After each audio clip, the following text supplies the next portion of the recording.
जय हिंद दोस्तों, आप सबका आज की एडिटोरियल के वीडियो में बहुत स्वागत है। डेट है आज की 14 दिसंबर और 3 टॉपिक्स आज हम डिस्कस करेंगे। आपके सामने स्क्रीन पे है। एक आर्टिकल हिंदू में आया है, यहां पे बात करेंगे रूरल मैन्युफैक्चरिंग के बारे, इसके फायदे क्या हैं, इसके नुकसान क्या है, समझेंगे। देन एक आर्टिकल ये इंडियन एक्सप्रेस के एक्सप्लेन्ड सेक्शन में आया था, बी आर अंबेडकर से एसोसिएटेड है। बी आर अंबेडकर का एक कोटेशन है कि fraternity is another name for democracy. इसको हम समझेंगे, इस कोटेशन को, इस बात को। ये आर्टिकल को आप रिलेट कर सकते हैं, जो पीएसआईआर ऑप्शनल के बच्चे हैं वो इसको इससे रिलेट कर सकते हैं, पॉलिटी एंड गवर्नेंस के कंपोनेंट से रिलेट कर सकते हैं, मॉडर्न हिस्ट्री से भी हम रिलेट कर सकते हैं। लास्ट में हम एक आर्टिकल डिस्कस करेंगे, wild life protection amendment bill 2022। इसको डिटेल में डिस्कस करेंगे कि क्या क्या प्रोविजन इसकी है और क्या क्या प्रोविजन इसकी कंट्रोवर्शियल है। यह आर्टिकल हिंदू में भी आया है, लेकिन इसका कुछ कंटेंट मैंने इंडियन एक्सप्रेस एक्सप्लेन में से भी लिया था समझाने के लिए। क्वेश्चन ऑफ द डे जो रहेगा वो एंड ऑफ द वीडियो। आगे बढ़ने से पहले हमारी एक जो एडवर्टाइजमेंट रहती है रोज की, प्रीलिम्स की टेस्ट सीरीज फॉर यूपीएससी 2023, यहां पे इसके फीचर्स आपके सामने रखे गए हैं। 30 टेस्ट इस टेस्ट सीरीज में रहेंगे, यानी कि लगभग 3000 एमसीक्यूज आपको प्रैक्टिस करने को मिलेंगे। और एमसीक्यूज का एक जो पैटर्न होगा, यानी कि इसमें मिक्सचर आपको देखने को मिलेगा, कंसेप्चुअल क्वेश्चंस का भी, फैक्चुअल क्वेश्चंस का भी और करंट अफेयर्स बेस्ड क्वेश्चन का भी। और साथ ही के साथ इस पूरे कोर्स में आपको करंट अफेयर्स भी प्रोवाइडेड रहेंगे सारे सब्जेक्ट्स के, सारे सब्जेक्ट्स के फ्रॉम जनवरी 1 2022 ऑनवर्ड्स। अगर इस कोर्स में आप एनरोल होना चाहते हैं तो आप हमारे टोल फ्री नंबर पे कॉल करके और इन्फॉर्मेशन इस कोर्स के बारे ले सकते हैं, इसके प्राइस के बारे, इसकी वैलिडिटी के बारे, और इसमें एनरोल कर सकते हैं। चलिए, राइज ऑफ रूरल मैन्युफैक्चरिंग, ये आर्टिकल लिखा है एम सुरेश बाबू ने, जो कि प्रोफेसर ऑफ इकोनॉमिक्स हैं आईआईटी मद्रास में। तो अब यहां पे क्या लिख रहे हैं, हमको ये एविडेंस हमको मिल रहा है, रिपोर्ट्स आ रही हैं दैट एक ट्रेंड देखने को मिल रहा है। वो है ट्रेंड शिफ्ट ऑफ मैन्युफैक्चरिंग का। जो मैन्युफैक्चरिंग एक्टिविटीज है वो बड़े शहरों से शिफ्ट करके छोटे शहरों में, रूरल एरियाज में हो रहा है। अब बहुत अच्छी बात है, नेवरदलेस मैन्युफैक्चरिंग अगर एक्टिविटीज हो रही है रूरल एरियाज में, गांव में शिफ्ट हो रही है, उसके चलते एम्प्लॉयमेंट क्रिएशन भी होगा गांव में। Non farm sector jobs create होना बहुत ज्यादा जरूरी है। बहुत सारा हमारी जो पॉपुलेशन है, आबादी है, वो ऋषि क्षेत्र पे निर्भर करती है, तो मैन्युफैक्चरिंग जॉब्स आना अच्छी बात है। अब यहां पे लेकिन दोनों पहलू आ जाते हैं, जहां पे तो इसके एडवांटेजेस भी हैं कि रूरल इकोनॉमी ट्रांसफॉर्म की जा सकती है अगर रूरल एरियाज में मैन्युफैक्चरिंग एक्टिविटीज बढ़ती है, लेकिन साथ के साथ कुछ कंस्ट्रेंट्स भी आ जाते हैं, कुछ चैलेंजेस भी आ जाते हैं, जो कि आने वाले समय में हायर ग्रोथ को हैम्पर कर सकता है, हायर इकोनॉमिक ग्रोथ को हैम्पर भी कर सकता है। क्यों कर सकता है वो आगे जाके हम समझेंगे। अगर हम अपने अर्थव्यवस्था की बात करें तो देखिए, हम यहां पे ये नहीं देखते कि रीजनल इक्वालिटी है, ऐसा नहीं है। अब मे बी शायद जितना डेवलपमेंट महाराष्ट्र में है या जितना डेवलपमेंट कर्नाटका में है, उतना डेवलपमेंट शायद उड़ीसा में नहीं है, उतना डेवलपमेंट शायद वेस्ट बंगाल में नहीं है। तो इनइक्वालिटीज हैं, रीजनल इनइक्वालिटीज हैं। कोशिश रहती है कि कैसे रीजनल इनइक्वालिटीज को कम किया जा सकता है, कोशिश रहती है। और इसके चलते ऐसे मैन्युफैक्चरिंग एक्टिविटीज को डिस्पर्स करना रूरल एरियाज में भी, अर्बन एरियाज में भी अच्छी बात है। अब डिपेंड करता है कि कैसे ये जो फर्म्स हैं, कैसे ये सर्वाइव कर सकते हैं रूरल एरियाज में, बिकॉज बहुत सारी ऐसी फैसिलिटीज हैं जो कि गांव में नहीं अवेलेबल होती है, जो कि लेकिन अर्बन सिटीज में, बड़े बड़े शहरों में अवेलेबल होती है। वर्ल्ड बैंक की भी एक स्टडी करी गई थी इस पर्टिकुलर टॉपिक को लेके, और एक रिपोर्ट रिलीज करी गई थी। ये रिपोर्ट 2012 में रिलीज करी गई थी, यानी कि आज से 10 साल पुरानी बात है। रिपोर्ट का टाइटल क्या था, is India's manufacturing sector moving away from cities. और ये स्टडी के चलते ये पाया गया था कि जो मैन्युफैक्चरिंग प्लांट्स हैं फॉर्मल सेक्टर में, वो मूव कर रहे हैं अर्बन एरिया से, बड़े शहरों से छोटे एरियाज में, गांव में, रूरल लोकेशंस में। और जो इनफॉर्मल सेक्टर है वो मूव कर रहे हैं रूरल एरिया से बड़े बड़े शहरों में। ठीक है, ये रिपोर्ट की फाइंडिंग्स थी। अब देखिए, अब जहां पे हम आउटपुट एंड एम्प्लॉयमेंट की बात करें तो data annual survey of industries का फॉर 2019-2020, ये तो चलो अभी वर्ल्ड बैंक की रिपोर्ट 10 साल पुरानी थी, लेकिन ये डेटा तो अभी 2 साल पुराना ही है। ये डेटा ये बताता है कि रूरल सेगमेंट एक सिग्निफिकेंट कंट्रीब्यूटर बन रहा है मैन्युफैक्चरिंग सेक्टर के आउटपुट का। 40% से ज्यादा फैक्ट्रीज जो है रूरल एरियाज में सिचुएटेड है, और जहां पे इतनी फैक्ट्री सिचुएटेड है तो वहां पे कैपिटल फॉर्मेशन भी बहुत हो रहा है। 60% से ज्यादा कैपिटल फॉर्मेशन जो है रूरल एरियाज में हो रहा है, क्योंकि इन्वेस्टमेंट्स आ रही है, वहां पे क्रेडिट मिल रहा है बड़े बड़े बैंक से इन कंपनीज को, जो कि मैन्युफैक्चरिंग फैसिलिटीज यहां पे सेट कर रही हैं। और अच्छी बात भी है, हम चाहते हैं कि नॉन फार्म जॉब्स और ज्यादा क्रिएट हो, so this is a win win situation. सवाल यहां पे ये आता है कि रूरल एरियाज में ही क्यों मैन्युफैक्चरिंग एक्टिविटीज ज्यादा हो रही है? बिकॉज एक बात को हम समझते हैं कि वो ज्यादा अट्रैक्टिव एरियाज हैं फॉर द मैन्युफैक्चरिंग फर्म्स। क्यों? बिकॉज वहां पे आप कम दाम पे वर्कर्स को हायर कर सकते हैं, वहां पे लैंड की कीमत इतनी ज्यादा हाई नहीं है, सस्ते दाम में जमीन मिल जाती है, रेंट्स इतने ज्यादा हाई नहीं होते हैं, प्रॉपर्टी बहुत सस्ते दाम में मिल जाती है। अब उसको आप कंपेयर करें बड़े बड़े शहरों से, बैंगलोर से, गुरुग्राम से, मुंबई से, तो वहां पे जो खर्चा है, जो आपका रेंटल खर्चा है, जो रियल एस्टेट का खर्चा है, वो काफी ज्यादा होता है। तो ये एक इंसेंटिव होता है रूरल एरियाज में मैन्युफैक्चरिंग एक्टिविटीज को शिफ्ट करने में। नाउ अब अगर इसको आगे समझे, एक और बात भी समझनी जरूरी है कि बड़े शहरों में ना कंजेशन बहुत ज्यादा है। देखिए बड़े शहरों में मॉल्स बन रहे हैं, शॉपिंग कॉम्प्लेक्सेस बन रहे हैं, सोसाइटीज बन रही हैं, रेजिडेंशियल प्रॉपर्टीज बन रही हैं, तो वहां पे जगह कहां पे है? स्पेस कंस्ट्रेंट्स आ जाते हैं बिकॉज ऑफ द कंजेशन, और इसके कारण वहां पे नई फैक्ट्रीज, मैन्युफैक्चरिंग फैसिलिटीज नहीं बनाई जा सकती हैं। ठीक है, अब सिटीज में factories just cannot be expanded. Rural areas में खुली जमीन है, वहां पे काफी खुला एरिया है, और इसके चलते वहां पे कैपिटल फॉर्मेशन भी काफी हो रहा है। एक और बात यहां पे समझनी जरूरी है कि जब फैक्ट्रीज बन रही हैं, फैक्ट्रीज में जो कैपिटल इन्वेस्ट हो रहा है वो किस पे हो रहा है? मशीनरी पे हो रहा है। ऐसा नहीं है कि ज्यादा labour intensive factories rural areas में बन रही है, कैपिटल इंटेंसिव फैक्ट्रीज ही रूरल एरियाज में बन रही है। ठीक है, अब बहुत सारी जो फर्म्स हैं उनको लगता है कि जो उनकी ऑपरेटिंग कॉस्ट जो है वो काफी ज्यादा है बड़े शहरों में, रेंट बहुत देना होता है, बिजली का खर्चा होता है, ठीक है, और 100 तरह के चार्जेस होते हैं कंपनीज को जो पड़ते हैं, तो इससे अच्छा है कि हम रूरल एरियाज में शिफ्ट कर दें। और जो बड़ी बड़ी फर्म्स हैं वो डेलिबरेटली शिफ्ट करते हैं अपने प्रोडक्शन को, मैन्युफैक्चरिंग फैक्ट्रीज को रूरल एरियाज में, बिकॉज वहां पे एक तो पहली बात है कि वहां पे लो स्किल्ड वर्कर्स होते हैं, जो कि अच्छी बात नहीं है, वो एक चैलेंज में बात आती है, आगे जाके बात करूंगा। अब ये लो स्किल्ड वर्कर्स हैं, काम करने को रेडी है, पैसों की जरूरत है, कम पैसों में भी काम करने को रेडी है, स्ट्राइक्स वगैरह यहां पे नहीं होती है, यूनियन बाजी वाला कल्चर यहां पे गांव में नहीं होता। अब बड़े बड़े शहरों में तो यूनियन बाजी वाला कल्चर भी होता है, यूनियन बन जाती है, स्ट्राइक्स होते हैं, प्रोटेस्ट होते हैं, ये सब चीजें यहां पे नहीं होता। तो लेकिन कुछ चैलेंजेस भी आ जाते हैं। एक तो है चैलेंजेस कॉस्ट ऑफ कैपिटल। अब कॉस्ट ऑफ कैपिटल के बारे में मैंने यहां पे स्लाइड में मेंशन करा हुआ है कि कॉस्ट ऑफ कैपिटल क्या होता है, आप यहां पे पढ़ सकते हैं, लेमैन टर्म में हम समझे। देखिए अब आपने कहीं इन्वेस्टमेंट करी है तो आप अपनी जेब में से तो नहीं पैसे निकालेंगे, आप बैंक से क्रेडिट लेंगे या इन्वेस्टर इन्वेस्ट करेगा आपके प्रोजेक्ट में, कोई बड़ा इन्वेस्टर हो सकता है। अब जिसने पैसा इन्वेस्ट करना है, या अगर आपने बैंक से भी लोन लिया है, क्रेडिट लिया है, तो अब यहां पे आप अपना रेट रिटर्न और इन्वेस्टमेंट भी देखेंगे ना, कि अगर आपने 5 रुपए लगाए हैं तो 5 रुपए के क्या आपको 20 रुपए मिलेंगे, 5 रुपए के क्या आपको 25 रुपए मिलेंगे, क्या आपका जो प्रॉफिट है वो 5x होगा? अनअपोलोजेटिकली प्राइवेट सेक्टर के लिए तो जो मेन मोटिव होता है वो तो प्रॉफिट होता है, सोशल वेलफेयर तो नहीं होता। तो कॉस्ट ऑफ कैपिटल जो है रूरल एरियाज में मैन्युफैक्चरिंग फैसिलिटीज को शिफ्ट करना ज्यादा है। रेंट तो कम है, चलो रेंट में तो आपको ज्यादा रेंट नहीं देना पड़ रहा, लेकिन कॉस्ट ऑफ कैपिटल, आपका जो आपने लोन उठाया है, जो इन्वेस्टर्स ने पैसा आपको इन्वेस्ट किया है, जो दिया है आपको, जो इंटरेस्ट पेमेंट्स में, जो इन फर्म्स को इंटरेस्ट पेमेंट में जो पैसे देने पड़ते हैं वो काफी ज्यादा होते हैं। तो एक तरफ से आपकी कॉस्ट कम हो रही है, लेकिन दूसरी तरफ से आपकी कॉस्ट बढ़ रही है। वो क्यों बढ़ रही है? बिकॉज स्किल्स शॉर्टेज की बात आती है। आप कम वेजेस में लोगों को वहां पे रखने को तैयार हैं, लेकिन क्या वहां पे लोग क्वालिफाइड हैं? उनका स्किल्स तो एनहांस करें ना। अच्छी बात है कि आप गांव में जाके फैक्ट्रीज बना रहे हैं, लोगों को रोजगार दे रहे हैं, लेकिन उनकी स्किल्स को भी तो एनहांस करना बहुत जरूरी है।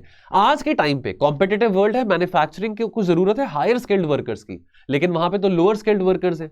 तो ये सस्टेनेबल नहीं है जब तक आप वर्कर्स की स्किल सेट पे काम नहीं करेंगे, और रूरल एरियाज में वो एडिक्वेट स्किल सेट नहीं सप्लाई कर सकते इन कंपनीज को, इन मैन्युफैक्चरिंग कंपनीज को।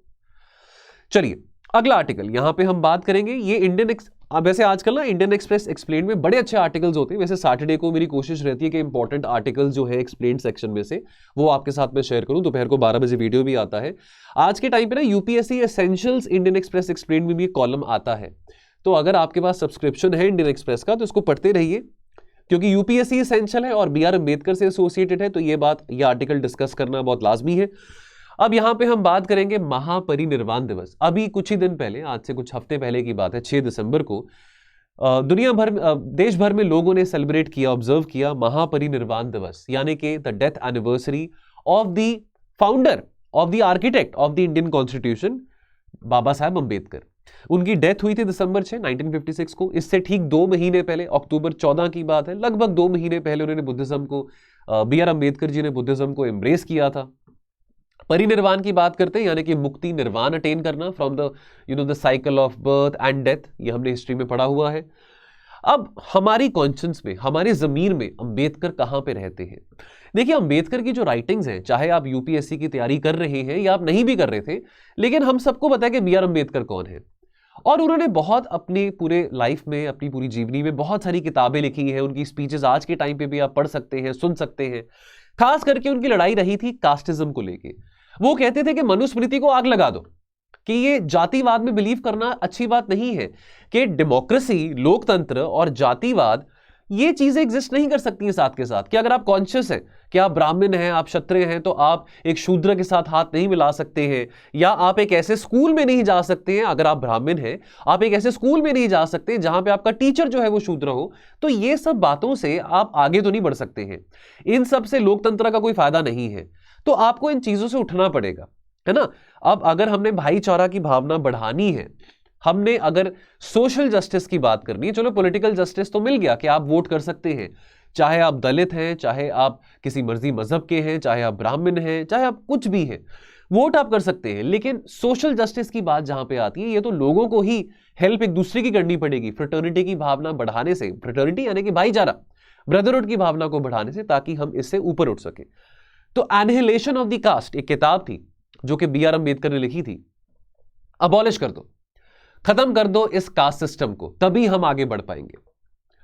अब ये भी आपको पता हो, डॉक्टर अंबेडकर के जो व्यूज हैं, जो आइडियाज हैं, बहुत इंपॉर्टेंट बन जाते हैं हमारे यूपीएससी एग्जाम के लिए। और अगर आप पीएसआईआर का ऑप्शनल पेपर भी रखते हैं, तो पीएसआईआर के ऑप्शनल में वन ऑफ द थिंकर्स भी आते हैं, डॉक्टर बी आर अम्बेडकर। तो एनी विच वेज हमको इनके बारे में पढ़ना जरूरी है। छोटा सा ही आर्टिकल है, तो यहां पर ब्रीफली बात समझेंगे। तो बी आर अम्बेडकर कहते हैं एनिहिलेशन ऑफ द कास्ट में दैट फ्रेटर्निटी, इस बुक में कहते हैं, कोट कोटेशन है, मैं कोट कर रहा हूं, quote, fraternity is only another name for democracy, unquote.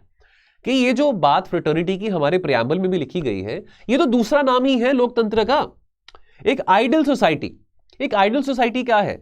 Which can be mobile, यानी कि अगर आप बेशक एक शूद्र हैं, तो लेकिन आप एक ब्राह्मण से पढ़ सकते हैं। आप बिना किसी खौफ के, बिना किसी फियर से अपनी बातें अपनी कम्युनिटी में लोगों के सामने रख सकते हैं। चाहे आपके मोहल्ले में सारे के सारे अगर शूद्र नहीं है, ब्राह्मण भी है, तो भी आप अपनी बात वहां पे रख सकते हैं। ये यहां पे आपको डिस्क्रिमिनेशन ना मिले कि भाई मैं अकेला शूद्र हूं, बाकी सारे ब्राह्मण हैं तो मेरे को, क्योंकि ये बात अभी हम कर रहे हैं, लेकिन ये जो कॉन्शियसनेस है आज भी एग्जिस्ट करती है भारत में। आज भी लोग डिस्क्रिमिनेट करते हैं based on the caste line. ठीक है, तो इस सब से कैसे आजादी पा सकते हैं? तो इस करके उन्होंने कहा था कि ये भाईचारा की भावना प्रमोट करने से ही हम आजादी पा सकते हैं, कि हमको डर ना हो किसी बात का। जो हमने बात कहनी किसी के सामने कह सकते हैं। अगर हमने किसी रेस्टोरेंट में जाना है, अब वो रेस्टोरेंट में जाने से पहले हम ये नहीं सोचेंगे कि वो रेस्टोरेंट का जो ओनर है वो कोई ब्राह्मण है या वो कोई शूद्र है। ठीक है, आप मूवी देखने जा रहे हैं, तो मूवी में आपके साथ की बगल की जो सीट है, आप ये नहीं देखेंगे कि साथ में कौन से रिलीजन का व्यक्ति बैठा हुआ है, कौन से कास्ट का व्यक्ति बैठा हुआ है। तो मोबिलाइजेशन की बात यहां पे आती है। Fraternity refers to feeling of friendship. और ये फीलिंग ऑफ फ्रेंडशिप की बात जो है ना, अब देखिए फ्रेंडशिप जो है, अब ऑब्वियसली आप एहसास कराते हैं दोस्ती का, है ना। दोस्ती, अब दोस्ती होती है, that happens over a period of time, bond बनता है, ट्रस्ट बनता है, लेकिन एहसास तो आप ही को दिलाना पड़ता है ना।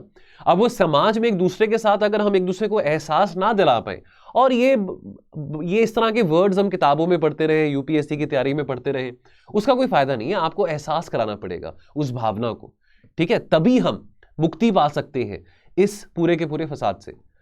तो सोशल हार्मनी की यहां पे बात करी गई थी, और कैसे हम एक दूसरे के साथ एक फ्री वे में कांटेक्ट कर सकते हैं, एक इंक्लूसिव वे में हम समाज में रह सकते हैं, तभी हम सही मायने में एक लोकतंत्र है। ठीक है, अगेन वो एम्फसाइज करते हैं कि रिमूवल ऑफ हायरार्कीज, ये जो हायरार्की बनी हुई है, जो 4 फोल्ड कास्ट सिस्टम बना हुआ है, ब्राह्मण, क्षत्रिय, वैश्य, शूद्र, इसको हटा दो। अ डेमोक्रेटिक नेशन, एक डेमोक्रेटिक नेशन में, एक लोकतंत्र एक देश में ये चीजें एग्जिस्ट नहीं कर सकती हैं। और ये जो कास्ट सिस्टम में इतने जो स्ट्रिक्ट रूल्स बने हैं कि आप इसके साथ नहीं बैठ सकते हैं, नहीं खा सकते हैं, ठीक है, उसके साथ आप शादी नहीं कर सकते, इन सब रूल्स को हटाना भी बहुत ज्यादा जरूरी है।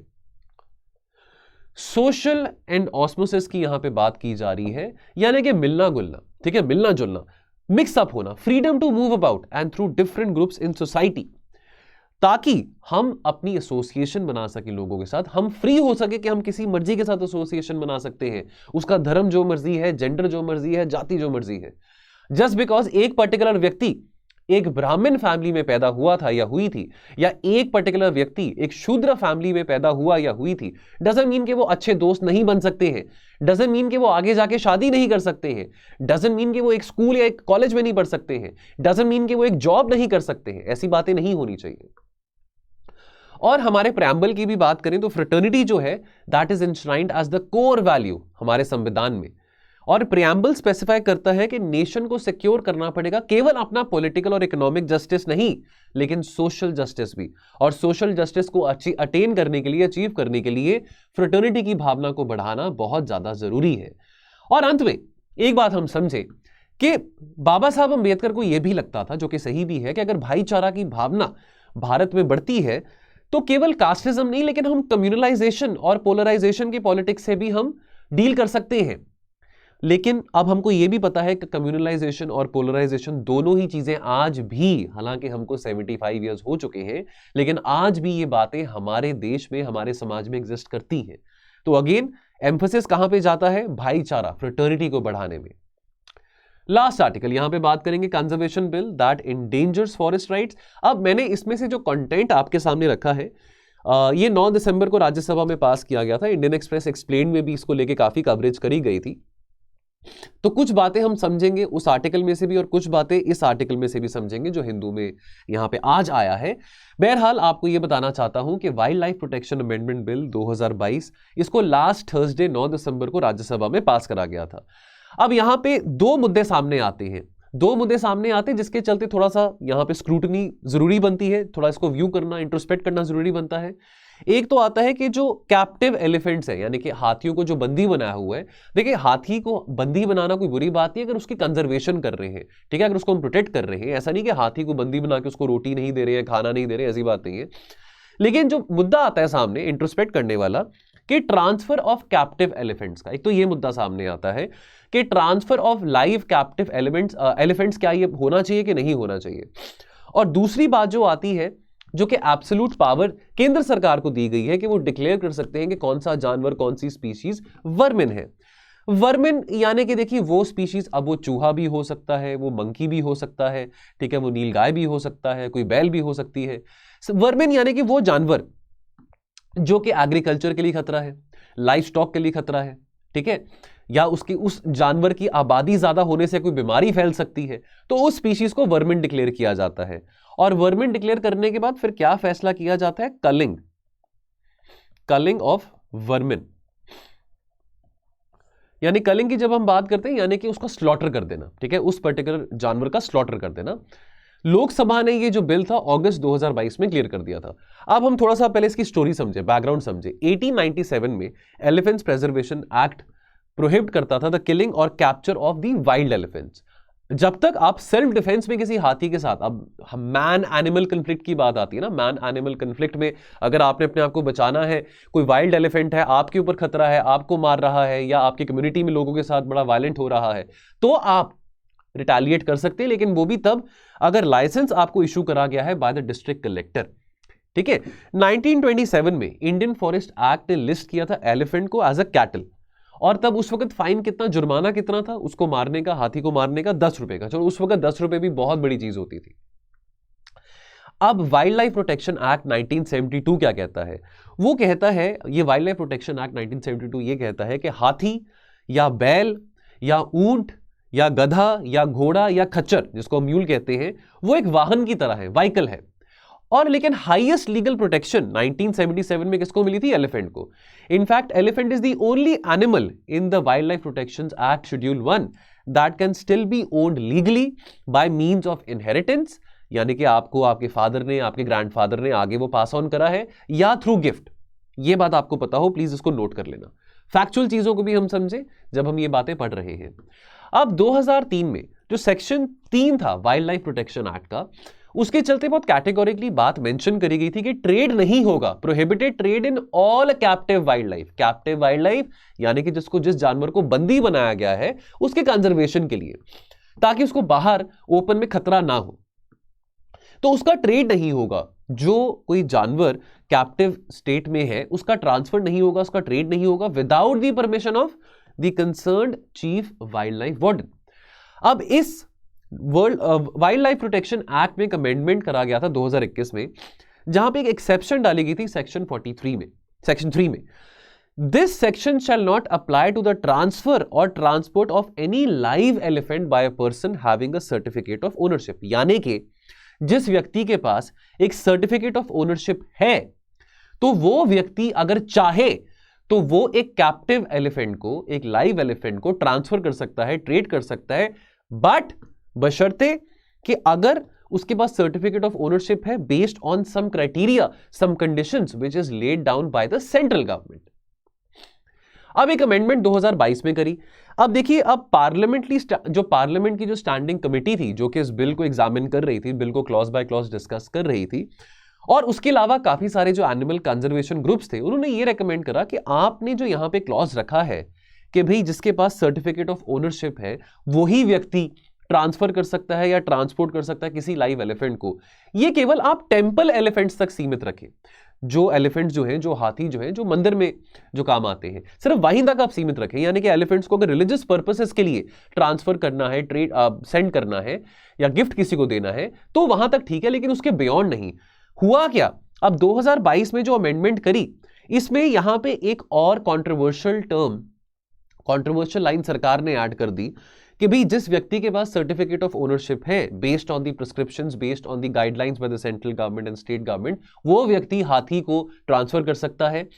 लेकिन रिलीजियस पर्पस के लिए भी और एनी अदर पर्पस, अब ये और एनी अदर पर्पस जो है, ये एक बहुत ओपन एंडेड एक स्टेटमेंट यहां पे आ जाती है, जो कि कॉज ऑफ कंसर्न है। क्योंकि यहां पे और एनी अदर पर्पस की बात करी गई है, तो क्रिटिक्स का ये मानना है कि प्रोहिबिशन लगाने का फायदा ही क्या हुआ।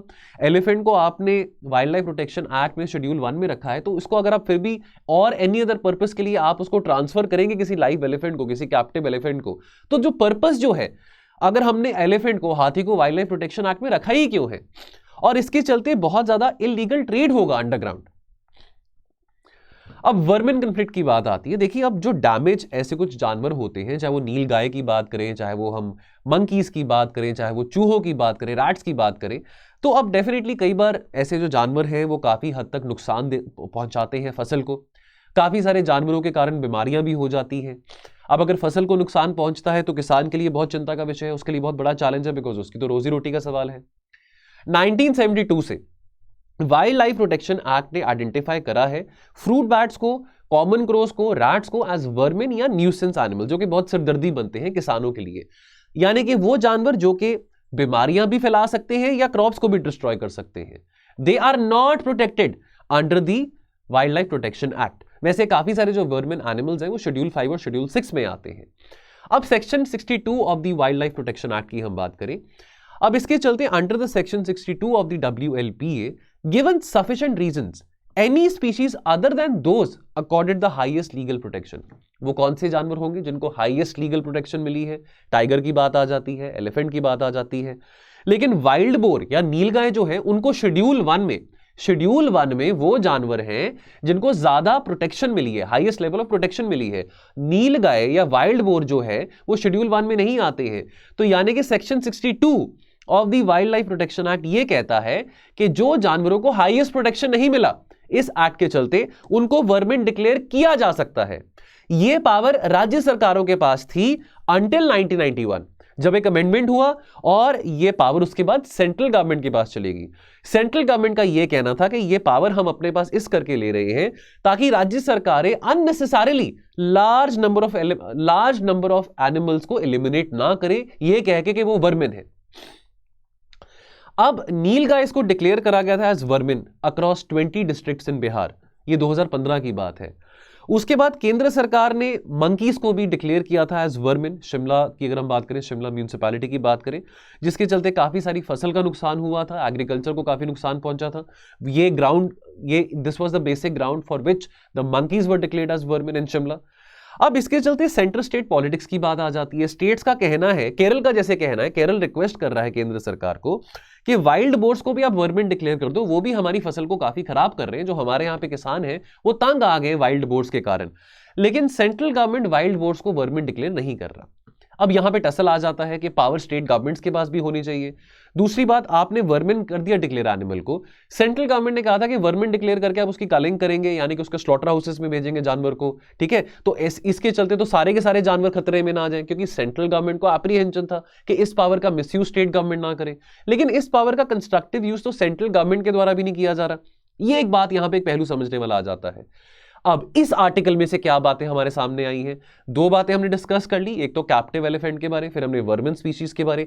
तीसरी जो बात यहां पे कंसर्न की है इस wild life protection act amendment bill में, वो है कि फॉरेस्ट राइट एक्ट, जो फॉरेस्ट राइट्स एक्ट है, बहुत सारी फॉरेस्ट ड्वेलिंग कम्युनिटीज हैं, बहुत सारे ऐसे लोग हैं, आदिवासी हैं, वनवासी हैं, जो कि जंगलों में रहते हैं, उनके राइट्स का क्या? हम वाइल्ड लाइफ प्रोटेक्शन एक्ट की तरफ तो हम बात कर रहे हैं, वातावरण को तो हम संतुलित में रखना चाहते हैं, वातावरण को हम प्रोटेक्ट करना चाहते हैं, पशु पक्षियों को हम प्रोटेक्ट करना चाहते हैं, लेकिन व्हाट अबाउट द कम्युनिटीज, उनके बारे हम क्या सोच रहे हैं?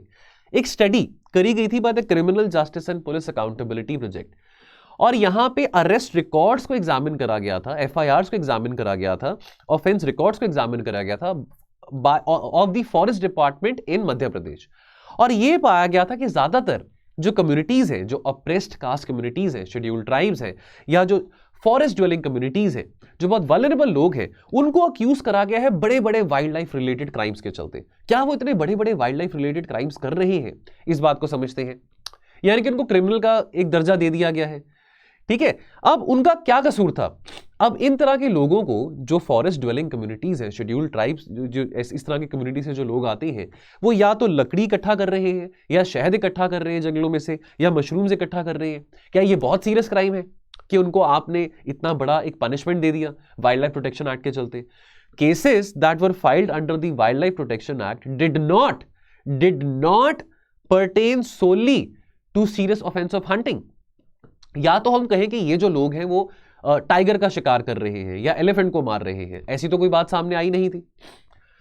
अब देखिए, रिकॉग्नाइज करना फॉरेस्ट राइट्स को बहुत जरूरी है। फॉरेस्ट राइट्स इंडिविजुअल भी और कलेक्टिव भी, ये दोनों ही चीजें, इंडिविजुअल, एक पर्टिकुलर इंडिविजुअल के फॉरेस्ट राइट्स और एक कम्युनिटी के कलेक्टिव फॉरेस्ट राइट्स, उसको भी रिकॉग्नाइज करना बहुत ज्यादा जरूरी है। जो अब नेचुरल ओवरलैप था of recognising the forest rights and as far as conservation of environment and wildlife is concerned, तो हम स्टार्टिंग से ही देख रहे हैं कि जो फॉरेस्ट राइट्स एक्ट थे, they were subservient, ठीक है, they were placed below, they were not given more priority as compared to the wildlife protection, which is fine कि wildlife protection को ज्यादा प्रायोरिटी मिल रही है than the forest rights act, but you have to think something rational for the communities जिनकी रोजी रोटी, जिनका जीवन ही जंगल पे डिपेंडेंट है। अब हंटिंग ऑफेंसेस जो हैं, they were primarily filed against scheduled 3 and 4 animals. जैसे वाइल्ड बोर्स की बात करते हैं, तो वाइल्ड बोर्स को कोई ज्यादा प्रोटेक्शन तो नहीं मिलती है, ठीक है। अब इनका जो प्रोटेक्शन है वो तो बहुत, इनका जो स्टेटस है, protection status, that is much less than that of tigers. Tigers को तो जेड सिक्योरिटी की तरह प्रोटेक्शन मिलती है कि भाई वो वाइल्ड लाइफ प्रोटेक्शन एक्ट में शेड्यूल 1 में आते हैं, तो ये जेड सिक्योरिटी के हकदार तो वाइल्ड बोर्स नहीं है। अब अगर इनका शिकार किया जा रहा है कम्युनिटीज के द्वारा, तो क्योंकि ये इतने हाई प्रोटेक्शन लिस्ट में नहीं है, इतने हाई प्रोटेक्टी नहीं है, तो फिर लोगों को यहां पे ऑफेंस कमिट करने को क्यों कहा जा रहा है? यहां पे अगर किसी का शिकार, अगर वाइल्ड बोर का शिकार किया जा रहा है, तो एक फॉरेस्ट ड्वेलिंग कम्युनिटी के मेंबर को, उसको जेल में क्यों डाला जा रहा है? ठीक है। सरप्राइजिंगली यहां पे फिशिंग की भी बात करते हैं। कुछ स्पीशीज है जो फिश की जो है, जिसको शेड्यूल 1 में रखा गया है, ठीक है, लेकिन फिशिंग के चलते भी 8% ऑफ द केसेस फाइल्ड है। तो फिशिंग क्या क्राइम है? बात सोचने वाली है, ठीक है। अब यहां पे ये पाया गया है कि जो फील्ड वर्क कैरी आउट करा गया था, वो ये नोटिस करा गया था कि जो इंडिविजुअल फॉरेस्ट राइट्स हैं, buffer zones of the Kanha national park of Madhya Pradesh, they were recognised. लेकिन ये सेम बात हम कलेक्टिव राइट्स की नहीं कह सकते हैं, कलेक्टिव फॉरेस्ट कम्युनिटी राइट्स की बात यहां पे नहीं कह सकते हैं as far as the usages of forest resources is concern और फिशिंग इज कंसर्न। फिशिंग तो एक बहुत इंपॉर्टेंट कंपोनेंट है, एक बहुत इंपॉर्टेंट पार्ट है सब्सिस्टेंस का फॉर द ट्राइबल कम्युनिटीज। अब अगर आप इसको भी क्रिमिनलाइज कर देंगे as a part of wildlife protection act, तो this is something which which one has to think about, ठीक है। तो यहां पे देखिए दोस्तों, जो मेन बात है समझने वाली वो ये है कि इस तरह की रिग्रेसिव पुलिसिंग से कुछ नहीं मिलने वाला। आप लोगों के माइंड में, कम्युनिटीज के माइंड में फियर क्रिएट करके आपको क्या चीज हासिल हो जाएगी? आपको लगता है कि उनको, जो ऑलरेडी लोग दबे हुए हैं, ऑप्रेस्ड है, सप्रेस्ड है, उनके माइंड पे आप फियर क्रिएट करेंगे, आप उनको धमकाएंगे कि आपने फिशिंग करी तो आपको जेल में डाल देंगे, या आपने लकड़ी इकट्ठी करी तो आपको वाइल्ड लाइफ प्रोटेक्शन एक्ट के चलते ऑफेंस में जेल में डाल देंगे। तो ये बातें यहां पे ठीक नहीं है। इंडिविजुअल और कम्युनिटी फॉरेस्ट राइट्स को रिकॉग्नाइज करना और एक बैलेंस मेंटेन करना between the wildlife protection act and the forest right act, that is very very important. Question of the day. What do you understand by rural manufacturing? This is one part of the question. Discuss the merits यानी कि advantages and the challenges of rural manufacturing. ये 250 words में आपने answer करना है। बहुत easy question है। पहला आर्टिकल हमारा रूरल मैन्युफैक्चरिंग को लेके था। उस एडिटोरियल का एनालिसिस सुन के, आर्टिकल को पढ़ के आप इजीली ये क्वेश्चन को आंसर कर सकते हैं। अगर इस क्वेश्चन को आंसर करना चाहते हैं, पोस्ट करना चाहते हैं, हमारे टेलीग्राम ग्रुप में भी पोस्ट कर सकते हैं, editorials with mains answer writing. और इस ग्रुप का हिस्सा बनने के लिए आपको क्या करना है, अभी वीडियो देख रहे हैं, डिस्क्रिप्शन बॉक्स में आपको यहाँ पे लिंक दिखाई देगा, क्लिक करेंगे, टेलीग्राम चैनल पे रीडायरेक्ट किया जाएगा और आप इसका मेंबर बन सकते हैं फ्री ऑफ कॉस्ट। ये फ्री इनिशिएटिव है। इस टेलीग्राम ग्रुप में शाम को 8 बजे पीडीएफ डाली जाती है और शाम को 6 बजे बेस्ट आंसर और मॉडल आंसर डाला जाता है। ठीक है। अगर मैं कल वाले क्वेश्चन की बात करूं तो बेस्ट आंसर जो है वंस अगेन प्रथम का है, प्रथम पवार का। वेरी वेल डन प्रथम। सो प्रथम का कल भी बेस्ट आंसर था। सो जो लोग आंसर्स लिख रहे हैं वो ये ट्रेंड देखने को मिल रहा है, चाहे 10 लोग ही आंसर्स डेली क्यों ना लिख रहे हो, लेकिन वो कंसिस्टेंटली परफॉर्म कर रहे हैं। यूपीएससी में कंसिस्टेंसी मैटर करता है। कई बार हम जोश में आके आज हमने मॉक टेस्ट दे दिया, आज हमने 100 में से 70 क्वेश्चन सही कर दिए प्रीलिम्स के, आज हमने मेंस की आंसर राइटिंग में 20 में से 18 क्वेश्चन अटेम्प्ट किए, बड़े अच्छे नंबर आ गए, तो वो जोश बाद में फिर टाई फिश वाली बात हो जाती है। इस जोश को, इस मोमेंटम को सस्टेन कर पाना, अब ये साल भर के लिए भी हो सकता है, ये जर्नी 2 साल की भी हो सकती है, जितने टाइम की जर्नी है उसको सस्टेन कर पाना भी एक बहुत बड़ा चैलेंज होता है। तो मेरी यही गुजारिश है कि इस जोश को सस्टेन करने की कोशिश करें, पार्टिसिपेट करें इस तरह के इनिशिएटिव्स में, चाहे वो स्लीपी क्लासेस का इनिशिएटिव हो, चाहे वो किसी और चैनल के इनिशिएटिव हो, लेकिन इस तरह के आंसर राइटिंग इनिशिएटिव्स में पार्टिसिपेट करना बहुत अच्छी बात रहती है, आपकी प्रैक्टिस बनी रहती है। चलिए, सो दोस्तों आज की चर्चा में इतना ही रहेगा। मिलेंगे हम कल और एनालिसिस के साथ। आप अपना ध्यान रखें और पढ़ते रहें। Thank you so much. जय हिंद।